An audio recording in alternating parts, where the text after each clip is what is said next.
जैसे जैसे देश तरक्की कर रहा है वैसे वैसे सार्वजनिक समारोह ने कभी ना कभी किसी रूप में आपने शोर शराबे के बीच खुद को घिरा हुआ पाया होगा। कई बार ये शोर शराबा हमें अच्छा भी लगता है, लेकिन कई बार ये हमारे लिए हमारी सेहत से एक बहुत बड़ा खिलवाड़ साबित हो जाता है। ख़ासतौर से जब हम छोटे बच्चों की बात करते हैं, बुज़ुर्गों की बात करते हैं और ऐसे लोग जिन्हें ऑलरेडी कोई ना कोई बीमारी है, ये शोर शराबा इनके लिए हमेशा अच्छा नहीं होता। और आजकल तो हाई एंड पब्स में जाइए, शादियों की पार्टियों में जाइए, बड़े बड़े संगीत समारोह में जाइए या फिर सार्वजनिक जगहों पर चले जाइए, लाउड स्पीकर्स चले जाइए, सड़कों पर जाते हैं तो गाड़ियों के हॉर्न चले देख लीजिए, सुन लीजिए, हर तरफ शोर ही शोर है। तेज़ म्यूज़िक की आवाज़ की झनकार और लगातार शोर शराबा, ये सब हमारे जीवन का हिस्सा बन गए हैं। लेकिन ये शोर हमें अंदर से धीरे धीरे कमज़ोर कर रहा है।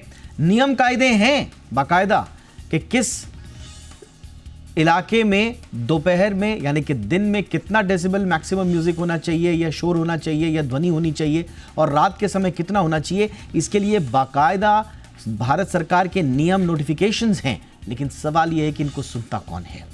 इसी वजह से हमारी सेहत से खिलवाड़ हो रहा है। आप जानकार इस पर आवाज़ भी उठा रहे हैं और आज हम इसी पर बात करेंगे। मेरा नाम है दीपक डोभाल, आप देख रहे हैं आपकी खबर आपका फ़ायदा। ये देखिए रिपोर्ट, पहले आप समझिए कि कितना बड़ा ये गंभीर विषय है, इसके बाद हम कर रहे हैं चर्चा खास मेहमानों के साथ।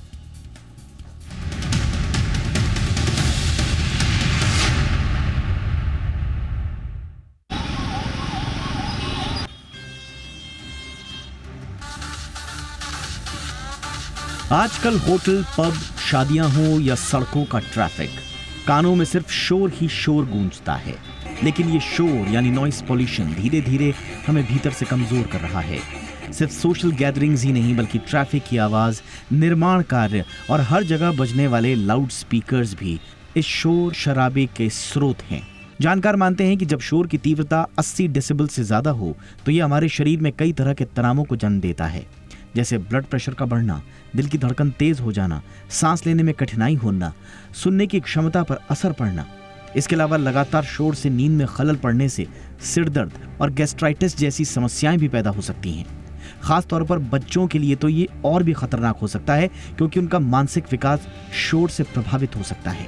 इससे उनकी याद करने की शक्ति में कमी आ सकती है और ध्यान यानी कि कंसंट्रेशन की समस्याएं भी पैदा हो सकती हैं। खासकर जब वो सोते हैं तो शोर उनके मस्तिष्क पर बुरा असर डालता है। नियमों की बात करें तो भारत में शोर यानी ध्वनि प्रदूषण के लिए साल 2000 में noise pollution regulation and control rules लागू किए गए थे, जो औद्योगिक, वाणिज्यिक, आवासीय और शांति क्षेत्रों के लिए शोर की सीमा को निर्धारित करते हैं। इसके तहत औद्योगिक क्षेत्रों में दिन में 75 डेसिबल और रात में 70 डेसिबल, व्यावसायिक क्षेत्रों में दिन में 65 डेसिबल और रात में 55 डेसिबल, आवासीय क्षेत्रों में दिन में 55 डेसिबल और रात में 45 डेसिबल, साइलेंट जोन जैसे स्कूलों, अस्पतालों के आसपास में दिन में 50 डेसिबल और रात में 40 डेसिबल की सीमा निर्धारित है। लेकिन बड़े से लेकर छोटे शहरों में इन मानकों की कैसे धज्जियां उड़ती हैं, ये जग जाहिर है। मुंबई जैसे शहरों में तो शोर का स्तर कुछ क्षेत्रों में 100 dB से ज्यादा चला जाता है, खासकर रात के समय, जो नवजात शिशुओं, बच्चों और बुजुर्गों के लिए खतरनाक है। सड़कों पर बेवजह कारों, बसों और ट्रकों के हॉर्न की आवाजें हिंदुस्तानियों का दिल बैठा देती हैं। ये शोर विदेशों से आने वाले पर्यटकों के मन में देश की नकारात्मक छवि भी बनाते हैं। इन्हीं सारी चीजों को देखते हुए समय समय पर अलग अलग कोर्ट्स ने भी दखल दी। हाल ही में मार्च में गुजरात हाईकोर्ट ने विवाह समारोह के दौरान डीजे, ट्रक्स की ओर से ध्वनि प्रदूषण को रोकने के लिए की गई कार्रवाई के बारे में जानकारी मांगी और ध्वनि अवरोधक अनिवार्य बनाने का निर्देश दिया। सितंबर में त्रिपुरा उच्च न्यायालय ने राज्य सरकार को निर्देश दिया कि वो त्योहारों के दौरान ध्वनि प्रदूषण को नियंत्रित करने के लिए उचित नियम लागू करें। इससे पहले साल 2020 में केंद्रीय प्रदूषण नियंत्रण बोर्ड यानी कि सीपीसीबी ने ध्वनि प्रदूषण को नियंत्रित करने के लिए जुर्माने की रकम को बढ़ाया भी था। इसे 1000 से 1 लाख तक करने की बात भी कही गई थी। लेकिन आज भी शोर लगातार हमारी जिंदगी का हिस्सा बना हुआ है। इस शोर में दबी लाखों जिंदगियां एक पल सुकून को तलाश रही हैं। अब देखना होगा कि ये सुकून उन्हें कब नसीब होता है। ब्यूरो रिपोर्ट, जी मीडिया।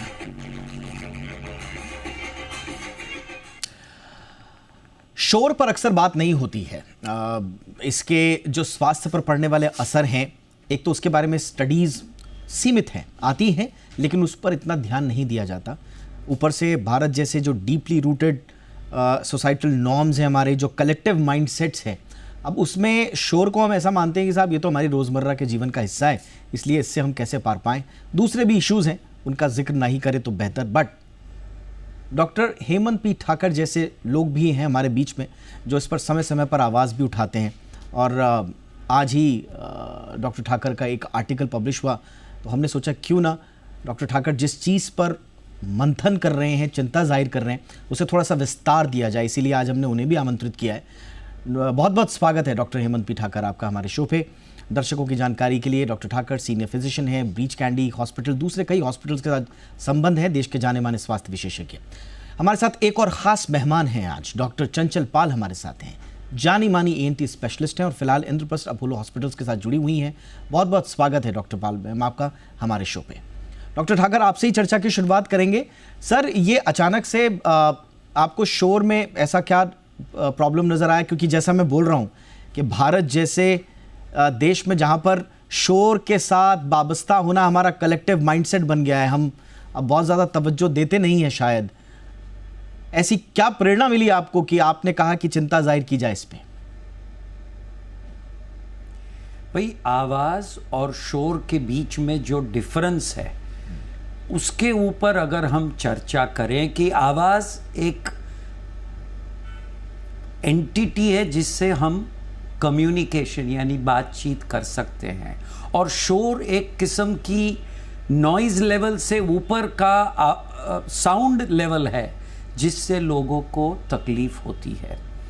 अजीब बात यह है कि आपकी आँखों में अगर कुछ धूल जैसा निकले और ये धूल अंदर चले जावे तो आपको देखने में तकलीफ होती है, आँख बंद हो जाती है, आप फ़ौरन उसके लिए आप घूम जाते हैं या गॉगल्स लगा लेते हैं।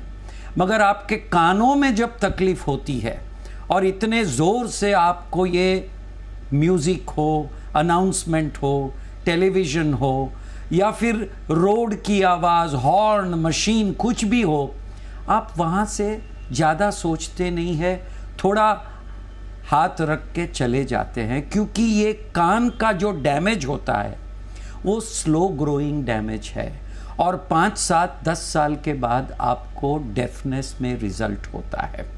तो ये कान ऐसी चीज़ है जो आँखों के बाद कई लंबी दूरी पे खड़ा है और लोग उसको समझते नहीं है। हिंदुस्तान में आप कहीं भी जाओ, कोई सोशल फंक्शन में जाओ, कोई कंस्ट्रक्शन जो चल रहा है, ट्रैफिक में जाओ, रेलवे स्टेशन में जाओ, एरोप्लेन में जाओ, उसकी अनाउंसमेंट्स, आप रेस्टोरेंट में जाओ, म्यूज़िक। मैं हाल बेंगलोर में गया था, सुबह 6:30 को नीचे ब्रेकफास्ट को गया, इतना लाउड म्यूज़िक चालू है। क्यों, किस वजह से? वो म्यूज़िक तो चला के वो आदमी चले जाता है। सफ़र आपको करना है। म्यूज़िक आपके कानों के लिए एक दवाई, एक सपोर्ट होना चाहिए, हर्ट नहीं होना चाहिए जिससे आपके कान कमज़ोर होके आपका दिमाग डिस्ट्रैक्ट हो जाता है। जी हाँ। आप सोशली किसको मिलते हैं, कोई रेस्टोरेंट में जाते हैं, शादी के फंक्शन में जाते हैं, आप चुपचाप खड़े थे क्योंकि आप बात नहीं कर सकते हैं। वहाँ म्यूज़िक, वहाँ लाउड अनाउंसमेंट्स इतना ज़ोर से है कि आप इतनी ज़ोर में बीच में, आवाज़ के बीच में आप कुछ कर नहीं पाएंगे। तो ये सब देखने के बाद हमें लगा कि हम तो कंप्लेन कर सकते हैं, हाथ उठा के कह सकते हैं टोन डाउन द वॉल्यूम, छोटा बच्चा किसको कहेगा? वो बेचारा सोता है, आवाज़ के अंदर भी सोता है, आवाज़ के बावजूद भी सोता है और आवाज़ और शोर के साथ उठता है। उसके ब्रेन को, उसके डेवलपमेंट को, और ये सिर्फ ह्यूमन बीइंग्स, मानसिक लोगों के नहीं है, मगर एनिमल्स और सी में जो क्रीचर्स है, दरिया में, उनके लिए भी शोर और आवाज़ के बीच में जो डिफरेंस है उसको हमें ध्यान करना बहुत ज़रूरी है। बिल्कुल सर, यानी कि सिर्फ इंसानों पर ही नहीं बल्कि एनिमल, मरीन लाइफ, हमारे आसपास जितने भी जीव जंतु हैं, हर किसी के जीवन पर प्रभाव डालता है।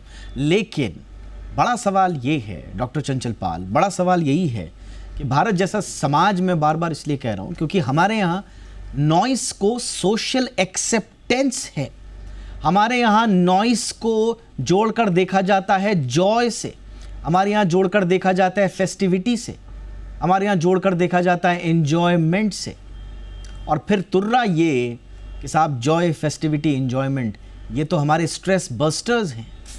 लेकिन यही शोर जब हम अपने साथ घर लेकर जा रहे हैं या सोते हुए आसपास जब सुनते हैं, तो जैसा डॉक्टर साहब ने भी बताया, बाकी रिपोर्ट्स भी मैं पढ़ रहा था, ये तो हमें अंदर से किस तरह से कमज़ोर कर रहे हैं। मैम ज़रा इस बारे में बताएं, ये नॉइज़ हमें कहाँ कहाँ नुकसान दे रहा है? बिल्कुल ठीक बोल रहे हैं आप।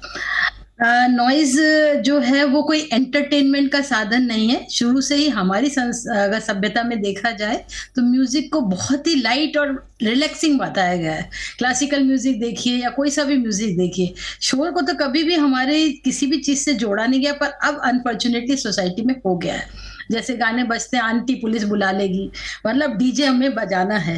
आप ही के घर में अगर डीजे बज रहा है और आप उससे कम कहने को कहेंगे तो वो नाराज हो जाता है, बच्चे नाराज हो जाते हैं। हम लोग इस चीज को रियलाइज नहीं करते हैं कि ये एक शोर है जो किसी एक साइलेंट किलर है।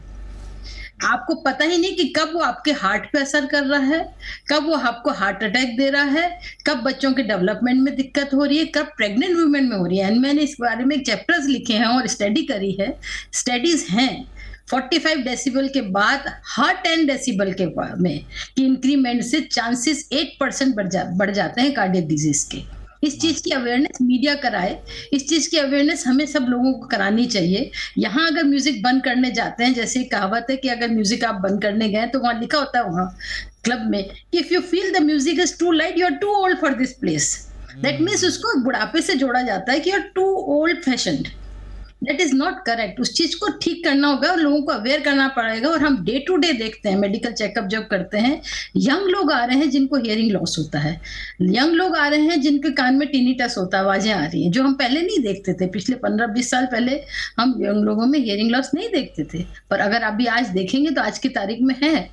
और आज तो कम्युनिकेशन का जमाना है, आपका सारा कैरियर कम्युनिकेशन पे। एक तो वो हियरिंग लॉस हो रहा है, दूसरा आपके हार्ट पे फर्क पड़ा, आपको पता ही नहीं है। लोगों को इस चीज की अवेयरनेस नहीं है, लोगों को रूल्स एंड रेगुलेशन की अवेयरनेस नहीं है कि साइलेंट जोन में हॉर्न बजाना मना है और हॉन्किंग होती है। इतनी ज्यादा हॉन्किंग आई थिंक किसी भी वर्ल्ड के पोर्शन में इतनी नहीं होती जितनी इंडिया में होती है मेट्रो सिटीज में। ये सब अननेसेसरी नॉइजेज हैं जो हमें हमारे स्वास्थ्य पे फर्क कर रही हैं, असर कर रही हैं। एब्सोल्युटली मैम, अगर हम डिटेल में जाएंगे और इसके हेल्थ कॉन्सिक्वेंसेस को देखेंगे जो अक्सर हम लोग अंडर एस्टिमेट करते हैं या अवेयरनेस ही नहीं है उस बारे में, वो तो आप भूल जाइए। लेकिन सबसे बड़ी चीज़ जो भारतीय समाज का दिलो दिमाग का हिस्सा बन चुके हैं, जो बहुत ख़तरनाक स्तर पर है आप लोगों से बातचीत करने के बाद, वो लगता है अ टॉलरेंस फॉर डिस्कम्फर्ट। हमें डिस्कम्फर्ट होने दीजिए आप किसी भी रूप में, हम टॉलरेंट हैं उसके लिए, हमें कोई फ़र्क नहीं पड़ता। सड़कों पे जाइए, कोई तेज़ तेज़ हॉर्न मार रहा है, किसी को कोई फ़र्क नहीं पड़ता है। विदेशों में आप जाइए, लोग चौंक जाते हैं। हॉर्न का मतलब होता है इमरजेंसी, और हमारे देश में बात बात पर हॉर्न बजाना, बात बात पर लाउड स्पीकर्स बजा देना, शोर शराबा। तो ये टॉलरेंस फॉर डिस्कम्फर्ट ये कैसे ख़त्म होगा, इस पर अवेयरनेस कैसे आएगी? छोटे से ब्रेक के बाद मैं इस पर चर्चा करूंगा, क्योंकि ये बड़ा विषय है, ये छोटा मोटा विषय नहीं है। मैम ने एक बहुत बड़ा डेटा रखा, बहुत बड़ा आंकड़ा रखा। अगर आप इसे दिल में उतार लें तो आप समझेंगे कि ये मामला कितना गहरा है। 40-45 डेसिबल के बाद हर डेसिबल पर कार्डियोवैस्कुलर डिजीजेस की संख्या जो अंदेशा है वो उतनी ही तादाद में, अनुपात में बढ़ता जाता है। जितना ज़्यादा शोर उतना ज़्यादा कार्डियोवैस्कुलर डिजीज़ होने का खतरा। क्या ये वो डेफिनेशन है जिससे आप समझेंगे कि शोर हमारे जीवन में क्या कर रहा है? एक छोटे से ब्रेक के बाद इस पर विस्तार से चर्चा।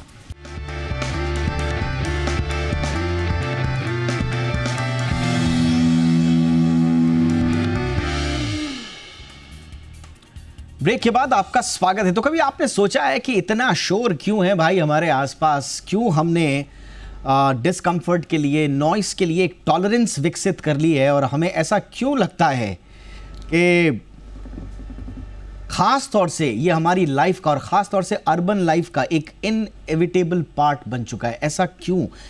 ये एक्सेप्टेंस हमें क्यों मिली? हम कोई कंप्लेंट भी नहीं करते, आखिर क्यों? आज इसी पर हम चर्चा कर रहे हैं। डॉक्टर हेमंत पी ठाकर हमारे साथ हैं। सर, एक नागरिक होने के बतौर हमने जो आपकी पीड़ा है उसको समझा सर, लेकिन एक डॉक्टर होने के नाते जब आप देखते हैं कि जैसा मैं कह रहा था कि सोसाइटी में किस तरह से ये घर कर गया है, हमारे यहाँ सोशल एक्सेप्टेंस है, आपके जहन में क्या आता है सर? ये शोर अगर एक इंसान की ज़िंदगी से दूर हो तो वो बीमारियों से कितना दूर होगा?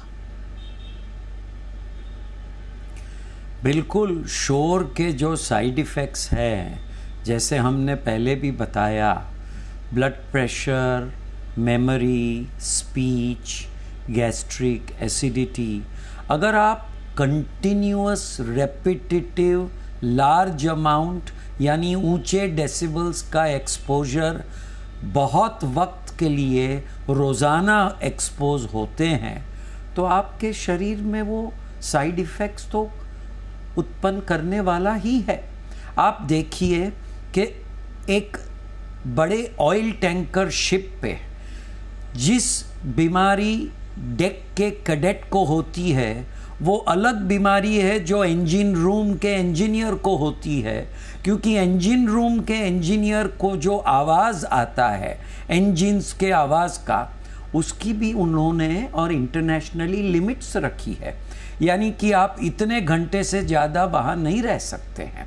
जैसे पायलट्स को भी एक रोटा सिस्टम होता है, तो क्यों नहीं एक नागरिक समझे कि वो पैसा खर्च के एक ऊंची अच्छी रेस्टोरेंट में खाना खाने जाता है और वहाँ म्यूज़िक इतना लाउड होता है और जब वो हाथ ऊपर करके कहता है कम करिए तो कहते हैं सर अभी जल्दी खा लो, 10 बजे के बाद म्यूज़िक और लाउड होगा। एक अजीब जात का एक्सपेक्टेंसी हो गया है कि जितनी बड़ी आवाज़ उतना बड़ा सेलिब्रेशन, जितना ऊंचा लाउड स्पीकर उतना अच्छा मैसेज। तो ये सब चीज़ को हमें जागरूक बन के ये दूर करना है। अगर हम अभी नहीं कहेंगे तो 10 साल के बाद जब डेफनेस आ जाएगी तब तो बहुत देर हो जाएगी। आप जैसे मैंने उदाहरण किया, ये एक ऐसा ऑर्गन है जो 10 साल के बाद जवाब देता है। आँख एक दूसरा स्पेशलिटी है जो फौरन तकलीफ देता है। तो हमें ये जागरूक बन के आज ही अगर ये आवाज़ को लिमिट करें, अगर ये लाउड स्पीकर्स, घंटी बजाना, मशीन्स के बड़े बड़े आवाज़, ड्रिलिंग, हॉर्न्स, एंटरटेनमेंट, आप सिनेमा हॉल में जाइए, एडवर्टाइजमेंट ख़त्म होने के बाद जब शुरू होता है पिक्चर, इतना ज़ोर और लाउड होता है कि लोगों के छाती में पैल्पिटेशंस हो जाते हैं। एब्सोल्युटली। और कई दफ़े हमें कहना पड़ता है कि ये कम करिए।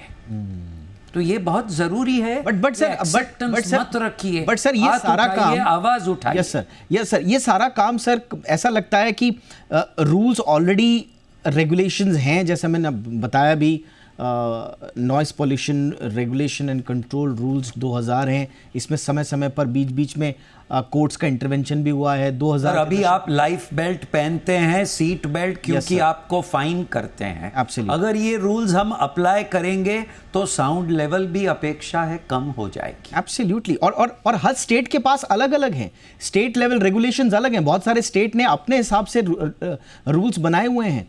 आप छोड़ दीजिए जो अभी तो वो चेंज हो गया, लेकिन आईपीसी में सेक्शन 290 में अगर आप पब्लिक नॉइसेंस क्रिएट करते हैं, सेक्शन 268 के तहत पब्लिक नॉइस, आप बहुत मतलब कुल मिला के आपके पास बहुत सारी चीज़ें हैं जिससे आप कर्व कर सकते हैं। बट प्रॉब्लम ये है, जिस देश में लाउड स्पीकर इतने सेंसिटिव हो जाते हैं, उनको लोग रिलीजियस सेंटिमेंट से जोड़ देते हैं और फिर उस पर एक अलग तरह की बहस होती है।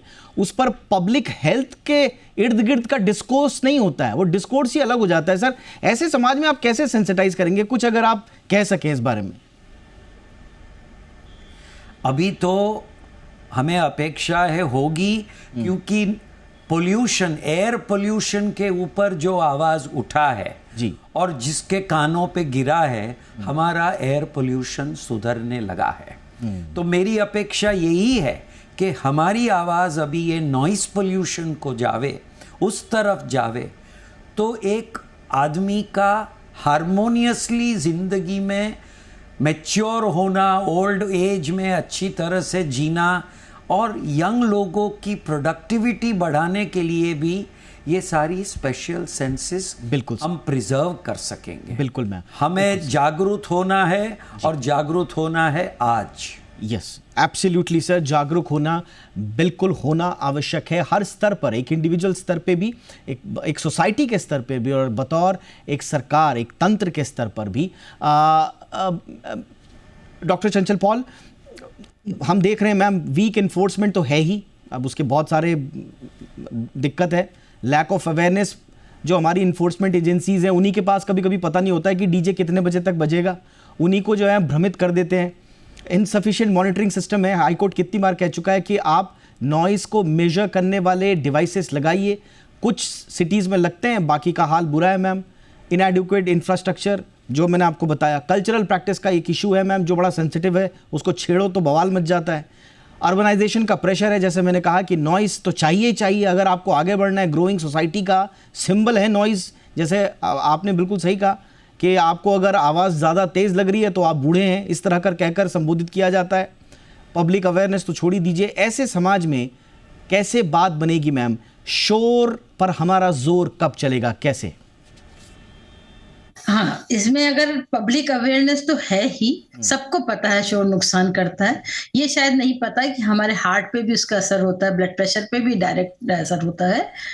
एक चीज होती है जिसे कहते हैं punishment is deterrent. Seat belt भी हम तभी लगाते हैं, आई थिंक आपके चैनल से ये बताना चाहूंगी कि नॉन हॉन्किंग जोन में आप जब हॉन्क बजाते हैं ऑन 100 रुपीज फाइन है, विच इज वेरी मिनिमम, और उसके बारे में भी हमें पता नहीं है। अगर यही फाइन सारी सिटी में कर दिया जाए और इस चीज के लिए बहुत इसको फाइन को बढ़ा दिया जाए, फिर देखिएगा कैसे लोग हॉर्न बजाते हैं अननेसेसरी। नंबर 1, जब मैंने नो हॉन्किंग कैंपेन करा तो मैंने दिल्ली पुलिस को ये कहा, तो उन्होंने कहा मैडम इतने दूसरे ज्यादा प्रॉब्लम हमारे साथ हैं कि हम किस किस पे ध्यान दें। Number 1। Number 2, to be aware of the law is the responsibility of the citizen, it is not our job, we were not aware. So as a media, as a doctor, we can make them aware, but reinforce करना पड़ेगा। एक चीज public को ध्यान रखनी चाहिए, ना तो भगवान बहरा है, ना पब्लिक बहरी है, ना सड़क पे चलने वाले बहरे हैं, ना ही पिक्चर जाने वाले भी बहरे हैं। तो इतना शोर क्यों? आप वो असर्ट करते हैं। वजह यह है कि आज की सोसाइटी हम दूसरे पे असर्ट करना चाहते हैं। Kindly stop asserting yourself, whether it is DJ, whether it is religious place, whether is a vehicle. I tell you, from last 15 years, I've been driving in the same city of Delhi without honking. My colleagues know it. You have to be smart driver. एक कारण ये है कि हम assert करते हैं सामने वाले कि भाई हम आ रहे हैं, हम हटिए। दूसरा कारण ये है, बहुत सारे 2 व्हीलर्स में रियर मिरर नहीं होता है, वो बाय चॉइस है, मैन्युफैक्चरर्स नहीं बनाते।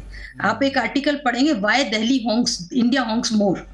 रेयर मिरर नहीं होते हैं, उन लोगों को अवेयरनेस नहीं होती कि पीछे से व्हीकल आ रहा है या नहीं, तो हर जना हॉन्क करके उसको बताता है। कितनी छोटी छोटी बातें हैं मैम। मेरे आपसे मैं बहुत सारी बातें सुनना तो चाहता था, वक्त की कमी है, लेकिन कितनी छोटी छोटी बात आपने बताई कि उनको ठीक करके, ये तंत्र की दिक्कतें हैं, ये हमारे माइंडसेट की दिक्कतें हैं, ये सोशल एक्सेप्टेंस जो नॉइस को मिला है, ये उसमें दिक्कतें हैं, ये हर स्तर पर दिक्कतें हैं। लेकिन इस शोर को अगर हटाना है जीवन से, हर स्तर पर काम करना होगा। वो काम आज से शुरू हो, जैसे डॉक्टर ठाकर ने और डॉक्टर चंचल पाल ने कहा। इसी उम्मीद के साथ बहुत बहुत शुक्रिया doctor Hemant P Thakar, thank you so much sir, वक्त निकाला आपने। Doctor Chanchal Pal, thank you so much ma'am, वक्त निकालने के लिए। आपकी खबर, आपका फायदा में इतना ही। नमस्कार।